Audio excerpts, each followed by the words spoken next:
Welcome into the Jacksonville Jaguars franchise, where today we finally return to Duval for our home opener in Season 3 under head coach Madison Boston. And does he have some news for you? We pulled the trigger on a big trade, bringing in Jordan Addison, and all it took was a first and a fourth rounder. Now, this move was made because in the offseason, we signed Mike Evans, and his speed really was a cause of concern. When he would get separation, it would not last long. So now we bring in a young receiver, Jordan Addison, in his fourth year, still just 24 years old, a star dev, 86 overall. He's got the speed. He's got route running across the board. His release is a little bit low, and I think because of that, he's going to have to play in the slot to start, but he will still be one of our two receivers in any base packages. And when you make a trade like this, that guy gets the number. So Levi Brown, he's going to be nice. He's going to pick up a nice chunk of money and switch to number 2. And that'll give Jordan Addison back the number that he's been wearing since college. And while we did have to give up a first-round pick, we still have 2 second-round picks, 2 third-round picks, and a good chunk of later-round picks to move up if we need to. But that is not the only move we are making here on offense. The rookie center/guard in Rashawn Hartwell is getting the start. He is a hidden dev right now with the coaching boost up to a 73. And the reason we're bringing him in is because he's going to provide far better pass blocking than what we had with Cleveland. While we will take a hit to the running game, the pass blocking of Cleveland was just horrific, and the Texans exposed that, and we've got to give our quarterback the best opportunity. And when you are currently ranked 26th, 22nd, and 12th in each respective offensive category, moves have to be made. And with our defense ranked 22nd in offensive passing yards, there's another move we've made. Getting another rookie out there.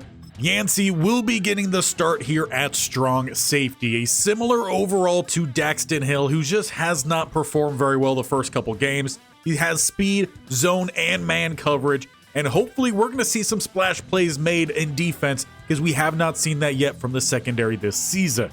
Additionally, to meet the 53-man, we're going to be sending Mike Evans back to the Tampa Bay Buccaneers. They are desperate for help at receiver. And to help them meet their cap space, we're going to take on Matt Jenkins, a bust draft pick of theirs. We'll eat the cap, most likely send him to the practice squad, and we'll only really ask for a 7 in return. And that deal will be done. Mike Evans will get playing time elsewhere. And getting lost in the shuffle of all the trades is the return of Josh Hines Allen, set to make his debut. But it will be the offense out first as we are underway in Duval. Finally returning to the home crowd and not picking up the block from Washington. It'll be the 23 where Polk and the offense will head on out.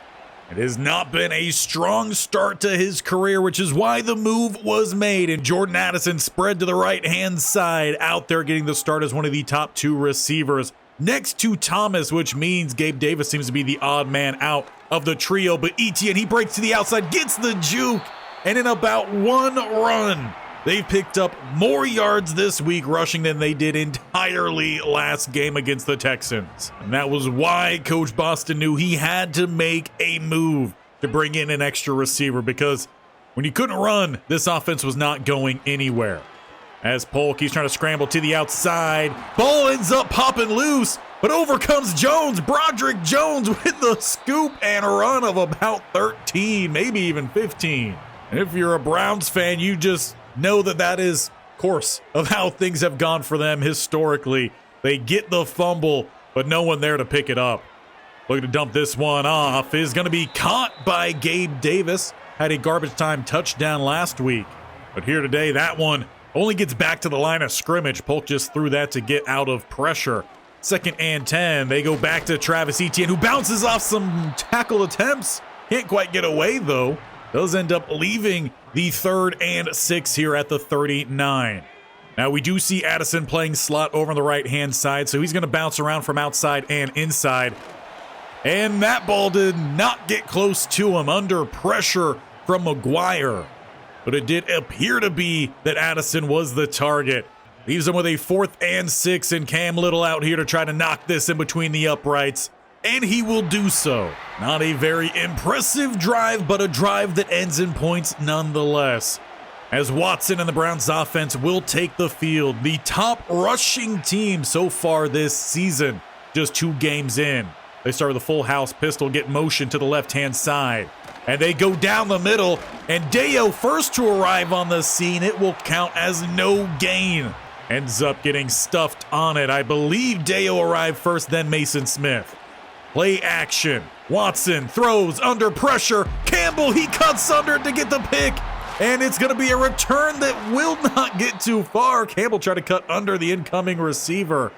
Does look like there is an injury, however, out there. One of the Browns' offensive linemen. Hopefully that's just a fluid issue. Gets some hydration going. He's able to bounce back. Offense takes over around the 45. Rolling, throwing. He finds Thomas Jr. a strike to the 40. That's what we started to see from Polk last game, late last game, when he's trying to get that comeback going. His receiver struggled to hold on to the ball. So good to see Thomas hold on to that one. Flag comes down on the Etienne run, who had 4, but they might be losing that and more, as it is a holding call. That time they do get Anton Harrison, but it was a few yards downfield, so 1st and 17, his first penalty of the season at that. As it looks like Polk is making some changes back there. It's a tight shotgun look. And immediately under pressure, he gets the ball out. You could argue for intentional grounding, no receiver in the area. With what we saw from Matthew Stafford, I guess that is allowed now. So 2nd and 17, no loss on the play. As Polk will look to throw again. He dumps this one off. Travis Etienne picks up about 5. And that does leave the Jags a bit behind the chains here. Empty set. They got trips to the right-hand side, 2 to the left, Addison and Etienne. With a 3rd and 12. He throws short. And it's to Gabe Davis, but he couldn't get by the one and only defender across the middle. 4th and 5 at the 35. And Coach Boston stays aggressive, already up by 3. Not much noise happening here in Duval. If they convert this, perhaps might get a little bit from the crowd on in here. Bump across the middle, and it throws off the route. No penalty comes in either. Some late contact happening here as well between Bacon and the right end.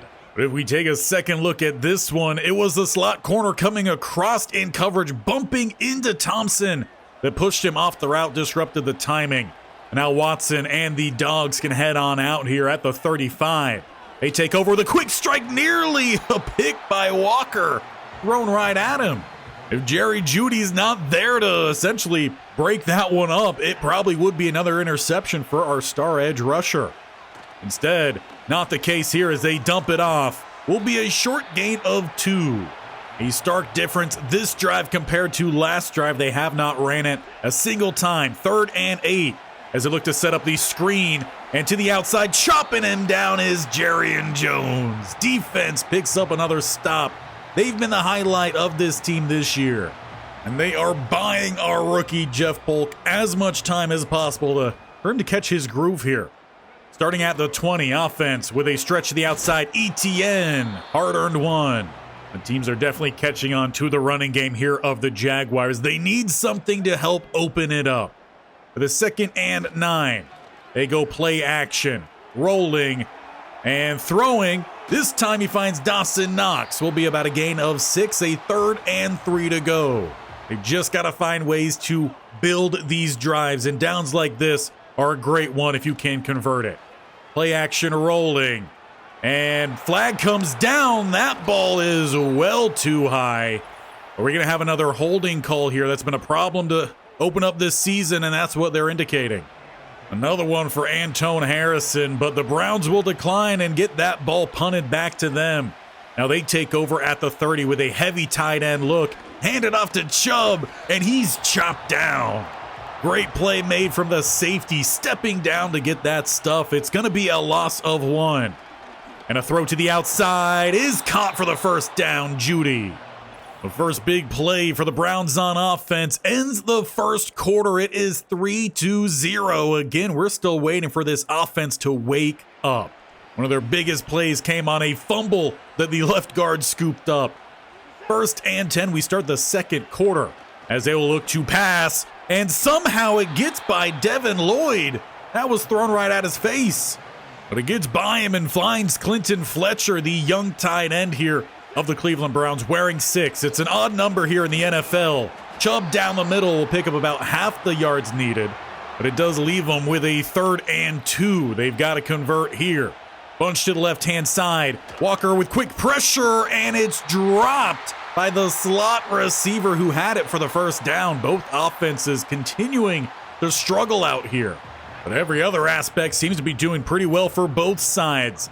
As we start our next drive, we're backed up at the 5. Looks like Polk is trying to make a couple changes out there, getting his guys matched up for some good blocking.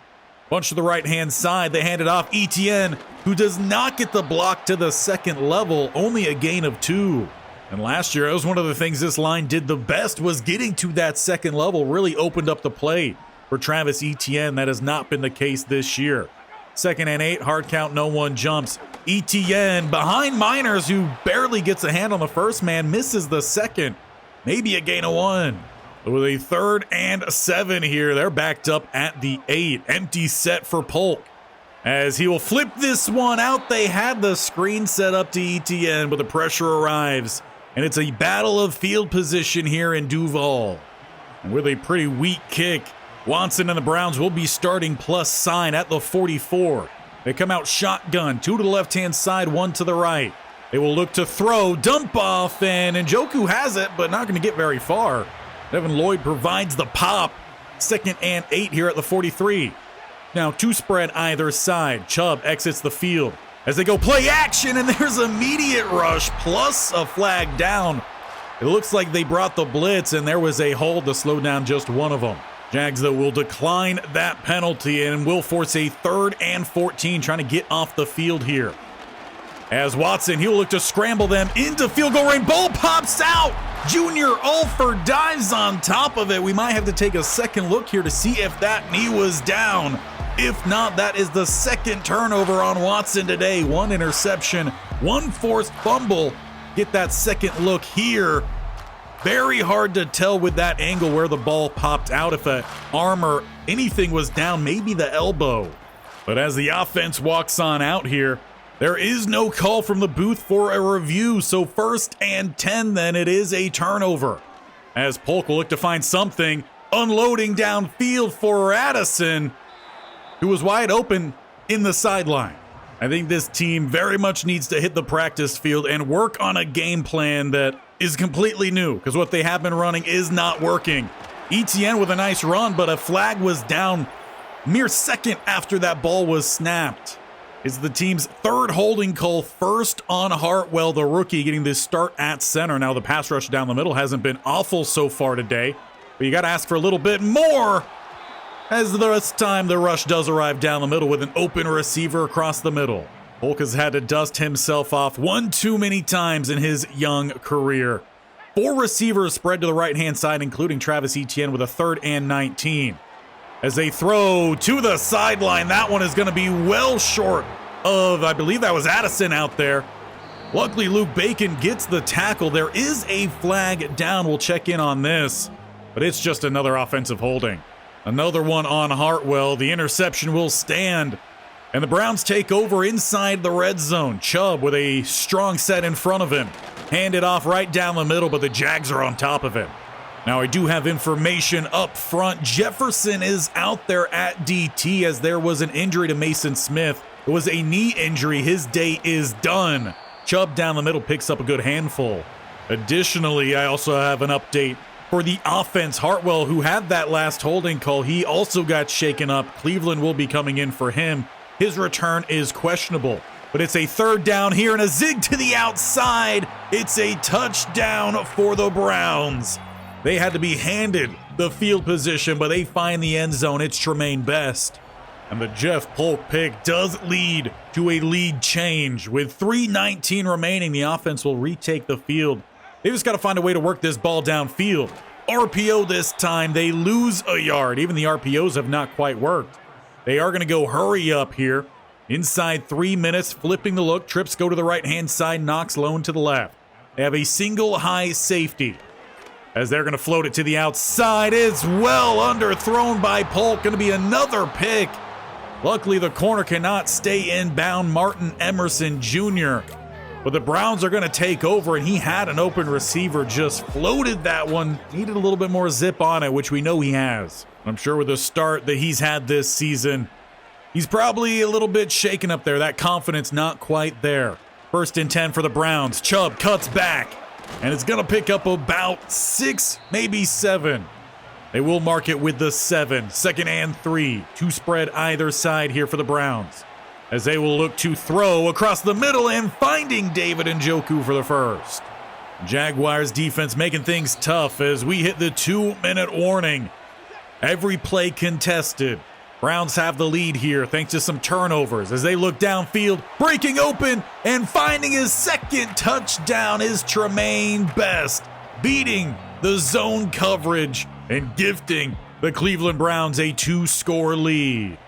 The Jaguars have just got to feel desperate for some big play to happen on offense for them to try to break through. He's going to take the return down the middle. Lane splits open. He's got the seam and he's got speed. 20, 10, 5, touchdown, diving in Colbert. The young receiver special teamer provides the spark the Jaguars have been desperate for. But they just cannot seem to get out of their own way, as Cam Little then misses the extra point, keeping this a 5-point game. It seems like this year will be the big test for Coach Madison Boston. Can he course correct from a very rocky start? With 1:40 still left here in the half, they find Judy on the outside, coming towards the middle. A short gain, only 3, and they will not go hurry up. Instead, they let some time run off the clock here, approaching the minute mark. Pressure down the middle, though. Ball is out and gonna be a 1st down. Getting smacked around is Cox. Browns do call their first timeout there with 1:01 on the clock. They still have 2 more remaining. Watson waiting. Throws across the middle, and he's gonna throw the pick to Oluwakin, who's gonna take over Jags at the 41. Is this the gift that their offense needed to get down the field and put the ball in the end zone themselves? Oluwakin, the vet, though, he's had a very promising start to the season. Week 1 was fantastic for him. Didn't call his name much last week, but the defense still did pretty well against the Texans. Offense takes over as they get ETN to the outside, puts on a juke and shoves off another. A 1st down and a hurry up here for the offense as they hit the 30-second mark. Thrown to the outside for Thomas, and he mosses the corner, just rips it down on top of him. Newsome, I don't even think he knew that ball was there. And just like that, the Jaguars have taken the lead. But they are not done with this drive, only up by 1. Offense stays out here for the 2-point try. As they drop back, let this one develop. It's going to be a high throw for Addison that he couldn't track inbounds. It will stay 1 point, 15-14. And that does leave a little sour taste to a great response by the Jaguars. But with 21 seconds left, we'll see if the Browns are content with taking this one to halftime. They still have 2 timeouts, and they will look to pop up for a pass to the outside. Ball's tipped up. Tremaine Best couldn't get to it. Honestly, Watson's got to feel pretty lucky that no defender found their way to it. 2nd and 10 with 16 seconds remaining. As they hand it off, Bradley Chubb squeaks through the line. Cisco there to bring him down as they do call a timeout with a 3rd and 3. It will be empty set for the Browns. They need just 3 yards and they run right into the blitz. A timeout is called. Is Coach Boston trying to get in field goal range here with 9 seconds, still with a punt needed? But it is Terrence Yancey, the rookie, picking up the sack. Well, it will not be a field goal attempt with just 3 seconds. They go 2 spread. Trying to pop something over the top here as they have Thomas tipped away. With a little bit more height on that, it might have got over Newsome's head. But that does finish a action-packed end to the first half, 15-14. Jaguars, they score more points than they did last week, but they've still got a lot of work to go here on offense. Very slow. They're lacking consistency in moving the ball. If they could find that, I think the offense will be all right. But let's take a look around the league as the Colts drop another game here. 35-17 against the Commanders. Only one touchdown today for Jaden Daniels. A touchdown and an interception for Richardson. Looking north of there, Patriots and the Bears. And it is the Bears on top, 10-0 as they move towards halftime. Drake May only 32 passing yards on the half. A little bit south, Giants and Eagles, a rivalry and a close game, 14-7. The Giants on top with their young rookie quarterback, Thad Cousins. But it's our rookie quarterback that'll start the half on the bench as the Browns have the ball. Watson, not a good first half either. Start with a quick throw in through the hands of his receiver. Ringo breaking that one up. One of the couple changes that have happened to this defense from last year, and they've stuck exactly where they were last year. A pretty good group here. Handing it off to Cox, who's tripped up by Cisco, but he's going to stumble forward for the first down. It really is a backfield of opposites for the Browns. Cox, about half the size of Bradley Chubb. 1st and 10, it is Chubb back there as they have a pulling guard and fullback to lead the way, but getting stuck in is Terrence Yancey. That is what we expect from our strong safety. Not afraid to put in a hit. Limiting the gain to just about 1, 2nd and 9. Browns once again looking to air this ball out as Watson gets through the congestion, bouncing to the outside. He's got the first down as he holds on to it. And perhaps a little bit of an injury with the tussle on the outside. Thrash, he's going to make his way to the locker room with an apparent elbow injury. A little bit of sweet and sour there for the Browns. They got the first down, but they lose one of their receivers. Answering back with a handoff to Chubb, who this time will not break through the line, a gain of 3. And he's a little bit slow to get up. It looks like he's going to be all right. Still out there with 2nd and 7. A tight shotgun look as they flood the middle of the field. Everyone covered up. And here comes Hines Allen to miss the kill shot. And we're hoping to call his name a little bit more today. He hasn't quite made a play. He's closest to making one there. 3rd and 7. As Watson, he's going to scramble. He's getting by Ringo. Jerry and Jones will catch up, but it's another first down on a 3rd down conversion. Secondary is doing their job. No one was getting open, but the line never got pressure. Of course, we are missing one of our starters down the middle. We have been missing a starter every single game this season. Lofted throw out of bounds. Hines Allen covering the fullback. He's not going to get many sacks when he's not rushing the quarterback. On the line here with a 2nd and 10 and read option back to the opposite side. And Jerry and Jones just took a bad angle. Yancey will push him out at the 2. A touchdown saving tackle from the safety. And after a play like that, it looks like mass line change here for the Jaguars down on the goal line. Chubb with a toss to the outside, and Aluakin finds a gap and brings him down. 2.3 yards a rush for Chubb today. This defense has been on top of him, even the backups who have had to rotate in. 2nd and goal, following the pulling guard, and there's 3-4 defenders there.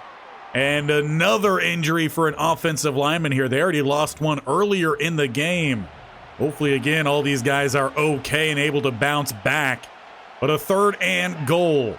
Jacksonville is stacking the line here, trying to disguise their play, but it's going to be a touchdown for Judy. Watson gets the snap and fires it to the slant, barely sneaking it in between 2 different cover men as well. Great play as the Browns regain the lead.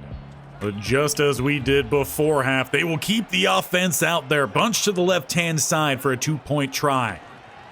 As Watson tries to bounce, Jefferson gets the sack. You can count it. Whether it's a 2-point try or not, that hits the stat sheet, keeping this one a 5-point game. And once again, thanks to a terrific return, this time from Washington, Polk in the offense will take the field, starting very close to midfield, the 44-yard line. It'll be a tight single back look here for Polk. 2 tight ends out there to the right-hand side. As they go with a play action roll out for Thomas. And it's just good coverage in the 1v1. They're trying to spread out this defense a little bit, finding some more consistent plays. That's where their offense is lacking. That's the big thing for them moving forward as Travis just picks up 1. So 3rd and 9, another down that they've got to convert with a long down and distance. Browns drop back into coverage. Polk is going to look to take this himself. He trucks through. Two linebackers, ensures the first down and gets into it here with Shepard. Not sure an 8-year quarterback will be able to do that, but a rookie, while still young, he'll go at some of these guys. 1st and 10. ETN left side. There is just no space for him. He's been stacked up 2 games straight. Now, obviously, we did have to make that change at the center spot, but it is Cleveland out there as the rookie has not returned. 2nd and 9. As they throw to Addison, he finally gets a grab. He's been targeted a couple times today. They're going to have to go hurry up there off of it. With 3 going to the right-hand side. Looks like everything's kind of stacked up there. Polk making a change. Keeping the trips right. 3rd and 2. And he will just take it himself. Getting smacked down from behind, but with first down yardage. As now Thomas is a bit shaken up. He's been the only receiver out there doing much today. He's going to make his way to the tunnel. He's had injury problems in his young career, which that might make the trade for Jordan Addison even more important. Davis comes in on the outside. Javon Baker into the slot. 1st and 10. Browns bring the blitz. And a throw into triple coverage for Jordan Addison. That's a rookie mistake for sure. He gets lucky. Normally if you do that, that one's going to be easily picked. 2nd and 10. And early movement. Both guys seem to jump about the same time, but they are going to get the encroachment. Mike Hall gives the Jags 5 yards. Boston will accept that. As they go with a heavier look here, ETN, right-hand side, and one of his longest runs of the day. It's a first down gain of about 5.5. We are now inside 2 minutes remaining in the 3rd quarter. Inside the 15, can Polk drive this one home? With a throw to the outside, he's got Dawson Knox, and it's in and out of his hands. Honestly, his season could be completely different if his receivers were holding on to these passes. Instead, it hits the turf. As they look to go RPO, they swing it out to Dawson Knox. Holds on to this one, and it's going to pick up about a gain of 6. A quick decision made that time by Polk. That's been his problem, is just sticking with his initial thoughts by the look of it. 3rd and 4. Got to convert here. Steps to the right-hand side, but the DT comes into slow. Outside, and Myles Garrett will help finish. 4th and 4. And they will bring out Cam Little to bring them a little bit closer here. Or they will instead look to throw. Geno Smith lofts it. Dawson Knox got the touchdown. Special teams gets the touchdown. Another one for them on the day. Had the kick return earlier. And the Jags go back in front with the fade. They give the offense another opportunity to come right back out onto the field. Again, only up by 1 here. 2-point try. Firing it into the feet of Gabe Davis. That one entirely on Polk.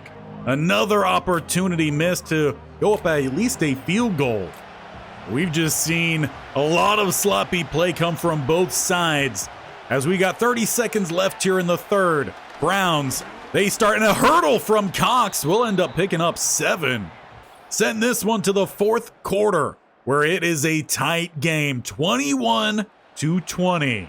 Jags trying to climb above 500. Meanwhile, Browns trying to stay perfect on the season. To 2nd and 3. As they go with a play action.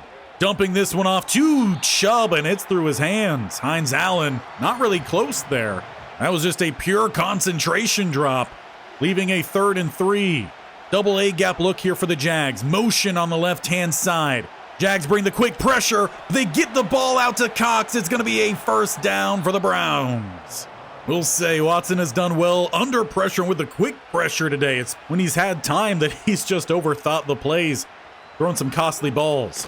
RPO, and they find their open receiver, though the ball gets stripped. And it's Jerrion Jones who recovers. We're going to have to take a second look at that. Tillman had the catch, and someone came in to rip it free. So taking a second look, it was Terrence Yancey. The rookie is making the big plays on defense and was why we stuck him out there. Now we just need one of our other rookies to start making some plays here in the offense, just in general, to get out of their own heads and just get back to what they did so well last year, which they do here, run game for 8. This line exactly the same as it was in the postseason, and we ran successfully. Play clock all the way down here to 2. They go with a toss to the outside. 3 blockers in front. ETN 1v1. He can't shake the safety.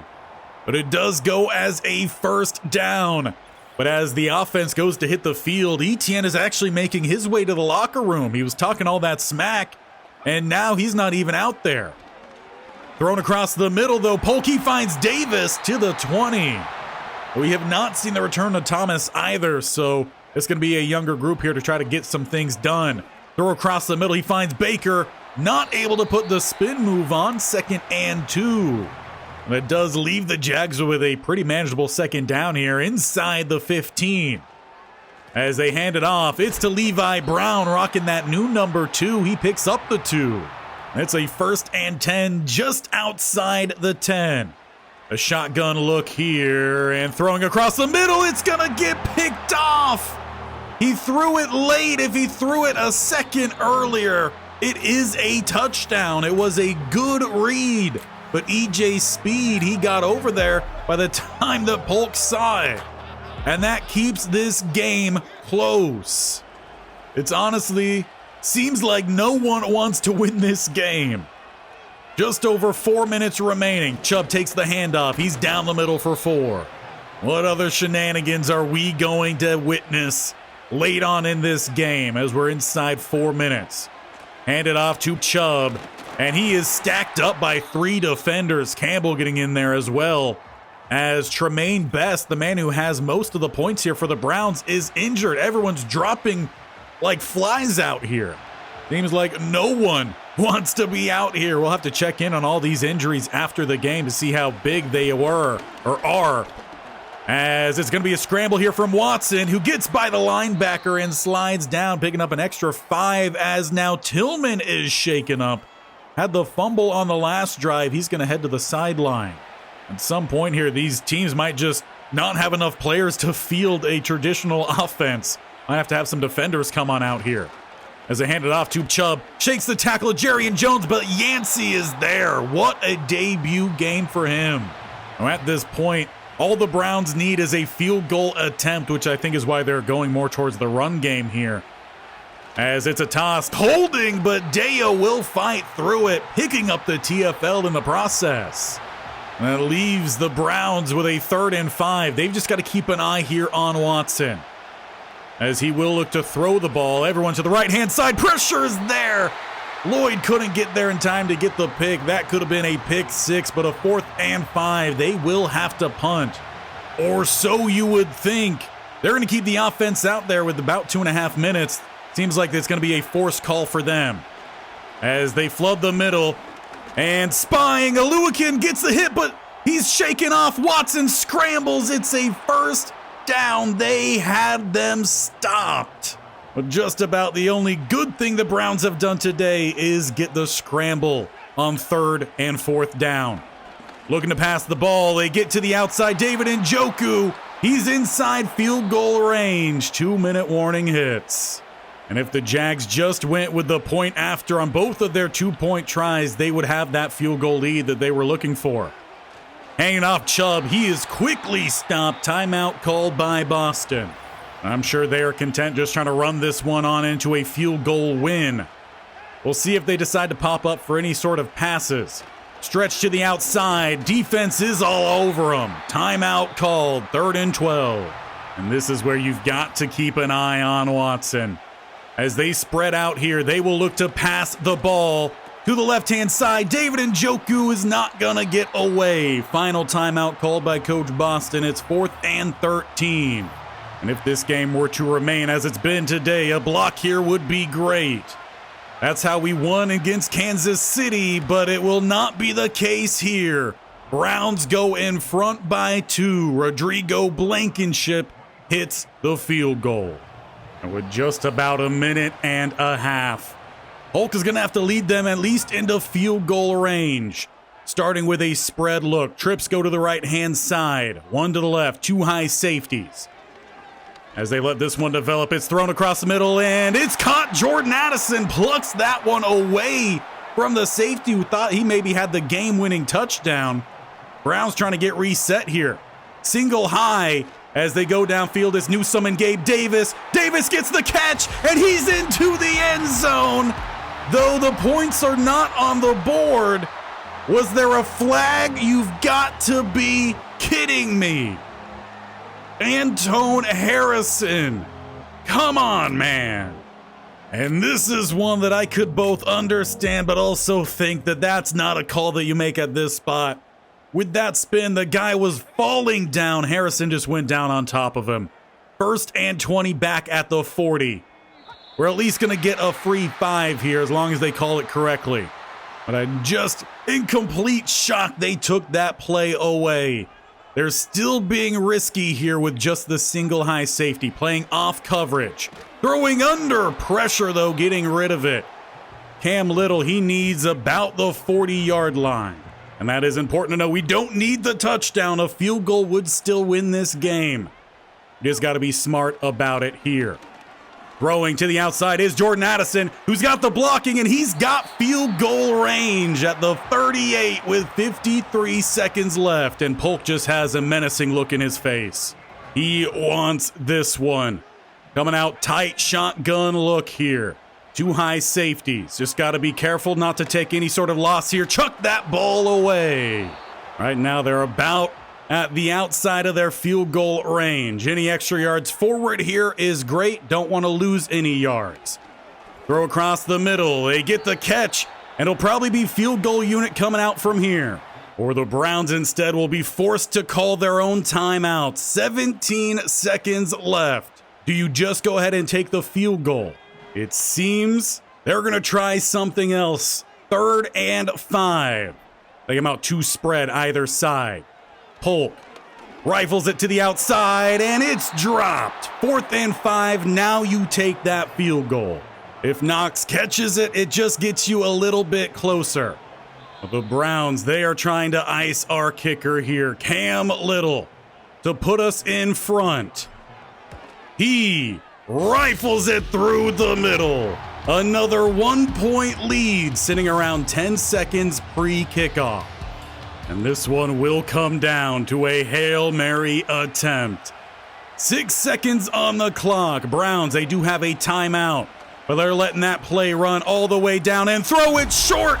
Jaguars pick up the win in a game that it didn't look like anyone wanted to win.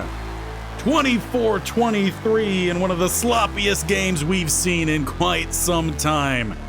But somehow the Jaguars, they pick up the win against the Cleveland Browns. And this game is going to have to deserve a big breakdown. ESPN, everyone's going to be talking about it. Special teams, they made more plays than the offense did. Defense made some fantastic plays. Offense has a lot of work to go. But Jordan Addison, our new addition, did make the big play to get us into field goal range. We could have had the touchdown there late. Penalties hurt again our offense. Just sloppy play. But there were big plays mixed in this one that made it all worth it. But if we try to play like that against the Eagles, or honestly anyone, it's not going to be very good for us. The Eagles have the number 4 offense in terms of points per game, 10th in rushing yards, 12th in passing. Now, we did great against one of the top teams rushing in the Browns. We took that away from them. Our offense still has a lot of work to do. Defense made some big plays, and just like that, our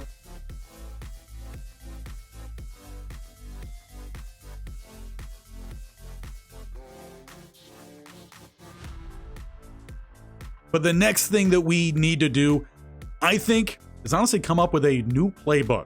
This year, we've been running the McVay offense, and it was different than what we ran last season. So I think I need to go back, find that playbook, and perhaps that will restore our running game.